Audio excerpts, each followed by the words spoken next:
할렐루야. 말씀이 하나님이신 것을 믿으시면 아멘 하시기 바랍니다. 아멘. 기도하겠습니다. 거룩하시고 사랑이 무한하신 하나님 아버지, 오늘도 말씀이신 하나님 전할 때에 진리만 바로 전하게 하여 주시고 마음 문이 열리고 막힌 문제가 해결되고 코로나도 불치 난치 악한 병마도 예수 이름 앞에 다 떠나가게 하여 주시옵소서. 예수 그리스도 이름으로 기도드립니다. 아멘.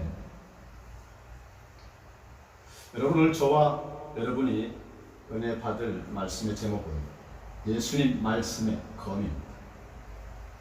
동물들 세계에서 전쟁이 벌어졌어요. 북쪽의 야수들이 평화롭고 질서 있게 사는 남쪽 숲의 동물들을 기습 공격했습니다. 남쪽 숲의 동물들은 호랑이를 대장으로 삼아서 결사 대항전을 했습니다. 하지만 여기저기서 불협화음이 터져나왔어요. 당나귀는 멍청해서 함께 싸울 수 없다. 토끼는 겁쟁이니까 필요 없다. 개미는 너무 작아서 아무 힘이 없다. 코끼리는 덩치가 커서 적들의 눈에 쉽게 띄니까 안전에 방해가 된다 등등. 대장 호랑이가 보기에 자기 진영 남쪽 숲 동물들의 행태는 4분 5열 중구난방 점점 가관이었습니다. 보다 못한 호랑이가 나서 크게 소리를 지릅니다. 시끄럽다! 모두 조용히 해라! 당나귀는 길쭉한 입을 가졌으니 나팔수로 쓸 것이다. 토끼는 발이 빠르니까 전령으로 활약할 것이고, 개미는 작아서 눈에 안 띄니 특수 요원으로 작전 침투할 것이며, 코끼리는 힘이 세니까 보급품 조달 담당을 할 것이다. 모두들 감탄을 하는데 이어서 호랑이가 또 말했습니다. 소는 뿔이 있으되 날카로운 발톱이 없고 나 호랑이는 날카로운 발톱은 있으나 뿔이 없도다. 하지만 우리들이 마음을 모으고 힘을 합하면 능히 저 북녘의 야수들을 물리치고 평화를 지킬 수 있으리라 확신하는 바이다. 명심하라. 평화는 그냥 얻어지는 것이 아니다. 여러분, 이렇게 대장 호랑이를 중심으로 굳게 뭉친 남쪽 숲 동물들은 북녘의 야수들을 대파하고 평화를 지키는 대승리를 거두게 되었다라고 하는 이야기입니다. 참 많은 것을 생각하기에는 우아해요.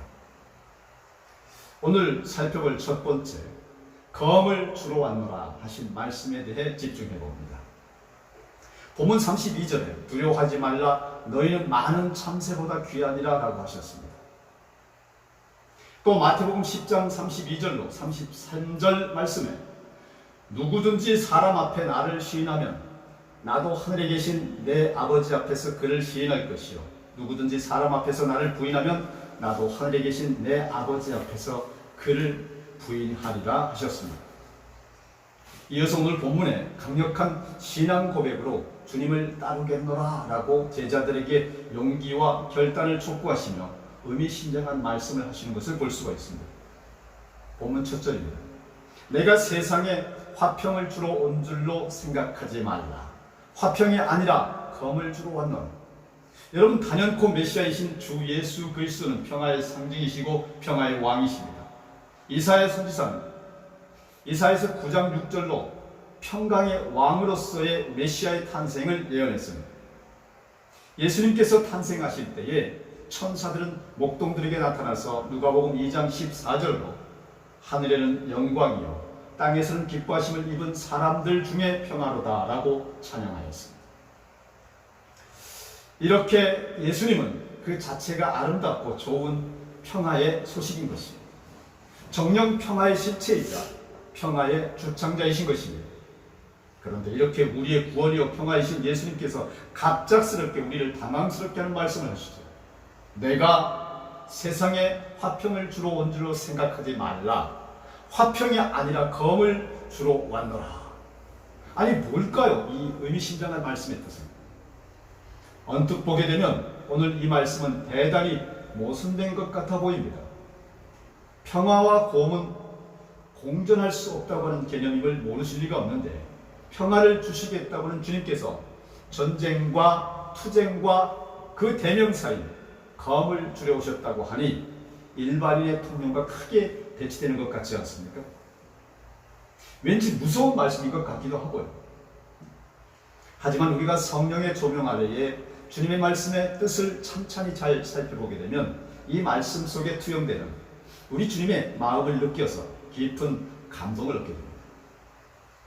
여러분, 예수님 시대의 평화에 관한 화두에는 두 차원의 단어가 통용이 됩니다. 하나는 라틴어 팍스이고 다른 하나는 샬롬이죠. 팍스는 로마인들이 추구하는 평화였습니다. 물질적 만족감과 법과 힘으로 세상을 평정하는 것이 팍스입니다. 로마는 팍스로마, 즉 로마의 평화를 실현하기 위해서 온 힘을 다해 넓은 땅을 정복했고 지배했습니다. 시오노 나나미의 로마인 이야기에 따르게 되면 로마는 한 해도 전쟁을 하지 않는 때가 없었고 하루도 피를 흘리지 않는 날이 없었다라고 합니다. 로마는 그렇게 팍스를 유지하는 것 같았으나 결국 그 힘과 물질이 감당을 하지 못하게 되자 쇠망하고 말았죠. 이에 반해 샬롬은 로마의 식민 지배를 받는 이스라엘 히브리 민족의 아브라함, 이삭, 야곱 이래에 줄기차게 기도하고 또 추구하여 온 평화입니다. 샬롬의 평화는 내적이며 정신적이고 신앙적, 영적 차원의 평화입니다. 여러분, 유대인들은 영적 문제이든 세속적 문제이든 온갖 종류의 복을 기원할 때에 샬롬을 기원하고 인사합니다. 현실적 평화를 지키고 유지하기 위해서는 팍스의 평화와 샬롬의 평화가 적절하게 조화를 이루어야 하죠. 참 평화란 싸움이 없는 것이 아니라 영혼에서 숨는 기쁨이기 때문입니다. 그렇다면 검을 주로 왔노라 하시는 주님의 말씀은 도대체 무슨 의미일까요? 유대인들은 메시아가 오시면 이 세상의 모든 번영이 유대 땅을 중심으로 해서 꽃 피울 것이다 라고 믿고 있었습니다. 하지만 본문에 예수님께서 화평을 주러 온 것이 아니라고 말씀하셨을 때의 화평은 유대인들이 고대하던 정치적 사회적 현상으로서의 평화가 아니라 하나님과 인간의 화목을 이루는 구원의 평화, 즉 내적 영적인 평화다라고 하는 것이죠. 요한일서 4장 10절로 보면 사랑은 여기 있으니 우리가 하나님을 사랑한 것이 아니요 하나님이 우리를 사랑하사 우리 죄를 속하기 위하여 화목제물로 그 아들을 보내셨습니다 라고 하셨습니다. 예수님은 당신의 십자가 희생의 사랑과 부활의 능력이 어우러지는 구원의 복음이 각자의 심령 속에서 이루어지기를 원하십니다. 그래서 예수님은 성령의 검, 곧 예수님 말씀의 검, 즉 복음의 검을 우리에게 주시고자 하는 것입니다. 여러분, 예수님 말씀의 검 얼마나 웅장합니까? 이어지는 본문 35절은 이 복음의 말씀이 전해질 때 벌어지는 현상에 대한 말씀입니다. 내가 온 것은 사람이 그 아버지와 딸이 어머니와 며느리가 시어머니와 불화하게 하려 함이니 라고 하셨는데 언뜻 이해가 안 되는 이 말씀은요, 잘못 해석하게 되면 기독교를 인륜과 도덕을 무시하는 아주 사악하고 이기적인 종교다라고 생각하게 할 수 있는 대목입니다. 저도 처음엔 언어적 나열로만 놓고 봤을 때 그렇게 느꼈습니다. 하지만 그런 오해는 분명 예수님의 참 메시지를 분명히 이해하지 못한 데서 오는 편견임을 알 수가 있습니다. 예수님의 이 말씀은 미가서 7장 6절로 말씀을 인용하신 것인데요, 아들이 아버지를 멸시하며 딸이 어머니를 대적하며 며느리가 시어머니를 대적하리니 사람의 원수가 곧 자기의 집안 사람이로다. 미가서 7장 6절의 이 말씀 문자상으로 보면 섬뜩하죠. 선지자 미가는 아하스 왕 시대의 당시 죄악성을 이렇게 지적했던 것입니다. 그리고 예수님은 미가 선지자의 예언을 일부 인용하여서 복음 전도가 비전의 결과들을 제시한 것이죠. 복음이 전해지면 사람들이 그 복음을 잘 받아들여 예수를 믿어 주의 성도가 되면 얼마나 좋겠습니까? 하지만 많은 가정에서 그 반대 결과가 발생하는 경우가 허다했다라고 하는 것입니다. 이렇게 사탄은 복음이 가는 곳곳에 끝까지 따라가서 고춧가루를 뿌리거든요. 불과 얼마 전 과거에만 해도 교회 학생들과 청년들이 교회에서 예배를 드리고 난 뒤 집에 돌아가서 부모님들에게 혼나는 경우가 비일비재했어요. 문명화되고 현대적 의식이든 요즘 시절에도 그러한데 복음에 대한 일체의 인식도 없던 한국의 개화기 때에 복음 전도 초창기의 때에는 어떠했겠습니까? 2000년 전 예수님 제자들의 복음 전도 당시에도 예외가 아니었습니다. 주님의 제자들이 복음을 전파할 때에 수많은 박해가 상존했었어요. 제자들을 가장 많이 핍박한 자는 뜻밖에도 비신자나 이방인이 아니었습니다. 예수님께서 극렬 유대인에 의해 십자가 처형을 당하신 것처럼 사도 바울을 비롯한 주의 사도들이 복음을 전파할 때에 그들을 가장 핍박한 자들은 로마인이나 이방인들이 아니라 바로 같은 동족인 유대민족이었습니다. 여러분, 해외에 나가게 되면 외국인이 아니라 현지 한국인이 제일 무섭다라고 하는 것과 같은 거예요. 예수님의 복음은 한 가족을 최고의 결속력으로 묶어주는가 하면 반대로 사람이 그 아버지와 딸이 어머니와 며느리가 시어머니와 불화가 일어나서 가족 내부에 심각한 분열을 초래케 하기도 한다고 하는 것이 오늘 본문 35절의 말씀인 것입니다. 이에 대한 누가복음 12장 51절로 53절까지의 말씀을 한번 보면 내가 세상에 화평을 주려고 온 줄 아느냐 내가 너희에게 이르노니 아니라 분쟁하게 하려 합니다.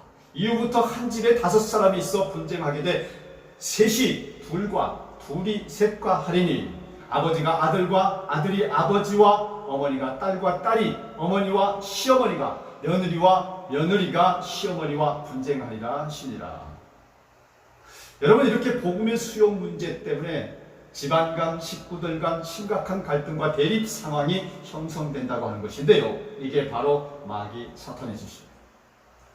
마귀와 사탄은 2000년 전 예수 시대나 지금 2021년 코로나 시대나 여전히 복음의 현장에 나타나서 시비 걸고 태클을 걸고 복음 전파를 극구 방해하고 있는 것입니다. 바로 이런 점에서 예수님은 사람의 원수가 자기 집안이다 라고 36절에 말씀하신 것이죠. 사랑하는 성도 여러분, 예수님의 복음 전파 사역을 두고 사람들 사이에 불화가 일어나 심할 경우 원수처럼 여기는 것은 하나님 나라의 복음이 본질적으로 파괴적 성향을 지녔다거나 모순투성이어서가 아니라 오히려 복음을 접한 각 사람의 부패한 심성과 반항적 기질 때문에 이런 결과가 나타난다라고 하는 것입니다. 빅토르 위거의 단편소설에 대포를 실은 배 이야기가 있는데요. 그런데 그 대포를 실은 배가 큰 태풍을 만났습니다. 그리고 그 큰 태풍의 거친 파도는 대포를 묶은 쇠사슬을 단숨에 끊어버리고 말았어요. 선원들은 배 안에서 이리저리 뒹구는 대포를 고정시키기 위해서 필사적으로 매달렸는데요. 선원들은 태풍보다 배 안에 대포를 피하기 위해서 더 많이 몰려들었습니다. 그때 선원들은 새로운 사실을 깨달았습니다. 우리를 위험에 빠뜨리는 것은 외부의 태풍이 아니라 제멋대로 굴러다니는 대포다. 인생을 살다 보면 이런저런 문제에 봉착할 때가 많습니다. 그때마다 우리를 당혹스럽게 만드는 것은 외부의 문제가 아니라 내부의 문제들이다라고 하는 것입니다. 한 개인의 가정사뿐만 아니라 정치, 경제, 사회, 문화의 모든 문제가 사실은 외부의 공격에 있는 것이 아니라 우리의 내부에서 굴러다니는 대포 때문인 경우가 많습니다. 그러므로 하나님 앞에서 힘을 빼고 다 내려놓은 자신을 살피는 것이 필요합니다. 내가 뭘 해보겠다고 하지 말고 하나님 앞에서 온전히 힘을 빼시고 하나님께 맡겨보세요. 하나님 안에서 참 평안을 얻고 진리 안에서 참 자유를 누리는 것, 이것이 인생 최고의 지혜이고 삶의 해결책인 것을 믿으시기를 바랍니다. 어거스틴은 고백록에서 이렇게 고백합니다. 내가 하나님의 품에 깃들기까지 나에게 안식은 없었다. 어거스틴의 이 고백은 그 자신이 하나님 없이 살 때는 평온도 없고 안일도 없고 휴식도 없고 다만 불안만 있고 안식이 없었다라고 하는 것인데요.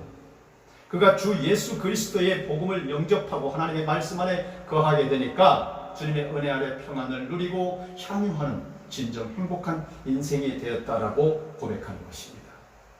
그러므로 여러분, 우리가 복음을 전함에 있어 가족 친지 사이에 약간의 갈등 상황이 발생한다고 해서 아직 예수님을 믿지 않는 가족을 원수 취급해서는 안 된다고 하는 것입니다.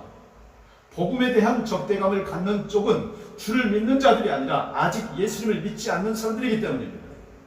특이한 것은 오늘 본문을 자세히 보게 되면 소위 젊은 세대로 표현된 사람, 결혼한 사람, 미혼의 딸 며느리가 예수님을 믿는 사람들로 언급되었다고 하는 것이고, 아직 복음을 영접하지 않은 분들은 아버지, 어머니, 시어머니로 표현되었다고 하는 것이죠. 먼저 믿는 이들이 아직 믿지 않는 이들이 구박이나 억압적인 대응에 굴하지 않는다라고 하는 내용인데요. 먼저 믿어서 구원받은 기쁨에 넘치는 아들과 딸, 며느리들이 믿지 않는 친정 부모, 시부모, 일가 친척 지인들이 명절 때 제사상 차리는 문제부터 어디 그 문제뿐입니까? 모든 구석구석에 삐그덕거리는 문제가 좀 많느냐 하는 것입니다. 여러분, 그때 믿는 사람들이 먼저 본이 되라고 하는 거예요. 올 추석에 믿지 않는 일가 친척 지인들을 만나서 무한 사랑이신 하나님의 은혜로운 복음의 연결고리 가교 역할을 다 잘 하시기를 축원합니다. 주님은 제자들에게 자연적 성품에서 나온 혈연적 인본적인 사랑보다도요 더 큰 사랑을 요구하십니다. 본문 37절 말씀입니다. 아버지나 어머니를 나보다 더 사랑하는 자는 내게 합당하지 아니하고 아들이나 딸을 나보다 더 사랑하는 자도 내게 합당하지 아니하며. 그렇습니다, 여러분. 여러분이 올 추석 명절에 가족, 친척, 지인들과 다소 부딪히더라도 꼭 전해야 할 귀한 것은 오직 주 예수 그리스도라고 하는 것입니다. 오늘 예수님께서는 그 어떤 것보다도 더 우선하여 복음이신 당신을 사랑해야 한다는 것을 강조하고 계십니다. 그렇다고 해서 가족 사랑을 전면 부정하라고 하는 것이 아닙니다.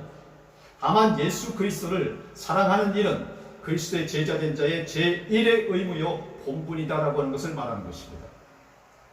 구세주 메시아이신 예수님을 차선이나 여분으로서가 아닌 최고의 우선적 사랑으로 섬겨라 라고 하는 것입니다. 모든 것들 위해 가장 최우선하여 예수님을 사랑하는 것이 바로 예수님이 우리를 위해 지셨던 그 십자가를 지는 십자가 사랑이라고 하는 것입니다. 정리하겠습니다. 오늘 본문 38절로 39절 말씀입니다. 또 자기 십자가를 지고 나를 따르지 않는 자도 내게 합당하지 아니하리라.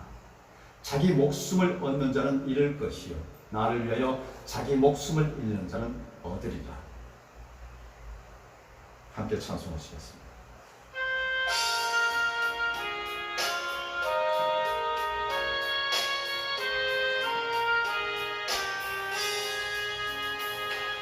십자가를 질 수 있나 주가 물어보실 때 죽기까지 따르오리 성도 대답하였다.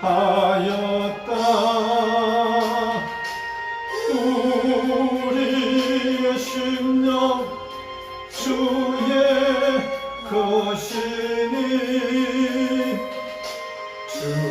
주님의 평상 만드소서. 주인도 따라 살아갈 동안 사랑과 충성을 바치오리다. 사랑하는 성도 여러분, 우리가 주님을 위해 바치는 것은 그 어떤 것이라도 조금도 상실되지 않습니다. 주를 위해 내 생명을 바칠 때 그것은 죽은 것이 아니며 재물을 바칠 때 그것은 없어지는 것이 아닙니다. 모든 것, 목숨까지라도 바치는 성도에게 하나님은 영원히 없어지는 값진 권세의 검을 주시고 참 평화와 성령의 검, 십자가 사랑의 은총의 검, 바로 예수님 말씀의 검인 그 사실이 우리 모두의 가슴에 와 닿게 하시는 것입니다. 하나님은 오늘 우리에게 말씀의 검을 주신 것을 명심하시고 세상에 나아가 승리하시기를 주 예수 그리스도의 이름으로 축원합니다. 아멘. 다 같이 기도하시겠습니다. 사랑과 은혜가 충만하신 하나님 아버지, 코로나와 재정 위기와 불안정한 국제 정세와 국내 정치 현실의 총체적 암울함에도 추석이 우리 앞에 닥쳐왔습니다.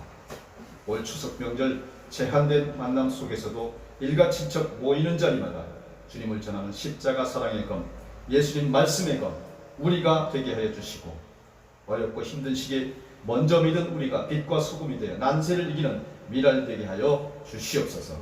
예수님 이름으로 기도드립니다. 아멘. 우리 하나님께 감사드립니다.